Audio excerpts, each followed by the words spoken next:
আলিপুরদুয়ারে কমছে ভারতে বিক্রয়যোগ্য মদের চাহিদা।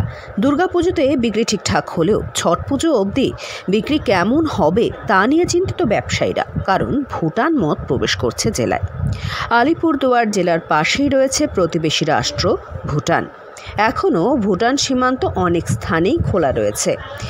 এই স্থানগুলি দিয়েই ভুটান মদ প্রবেশ করছে এলাকায়, যার ফলে ভুটান মদের প্রতি আকর্ষণ বাড়ছে সুরাপ্রেমীদের। পকেটে ৩০০ টাকা থাকলেই কেল্লা ফতে ভালো মানের মদ মিলবে ভুটানের। তার ওপরে কোনো জিএসটি লাগছে না। এর ফলে দেখা গিয়েছে দুর্গাপুজোর পর থেকে ভুটান মদ ছড়িয়ে পড়ছে আলিপুরদুয়ার জেলার বিভিন্ন এলাকায়।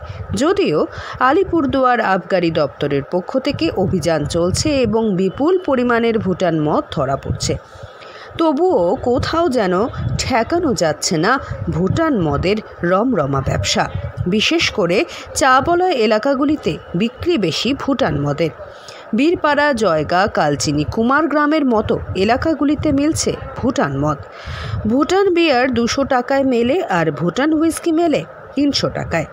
জিএসটি এক্ষেত্রে লাগছে না, যার ফলে ভুটান মদের প্রতি আকৃষ্ট হচ্ছেন সুরাপ্রেমীরা।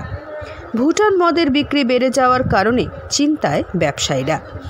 এদিকে আবগারি দপ্তরের পক্ষ থেকে আধিকারিক উগেন শেওয়াং জানিয়েছেন, ভুটান মদের বিরুদ্ধে তাদের অভিযান চলছে।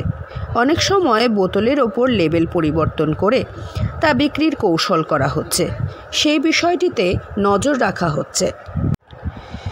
সীমান্ত পেরিয়ে ভুটানে গেলেও সেখান থেকেও ভুটান মদ নিয়ে আসছেন সুরাপ্রেমীরা বলে জানা যায়, কারণ সেখান থেকে এক বোতল ভুটান মদ ভারতে আনা নিয়ম রয়েছে। আলিপুরদুয়ার থেকে অনন্যাদের রিপোর্ট, লোকাল 18 বাংলা।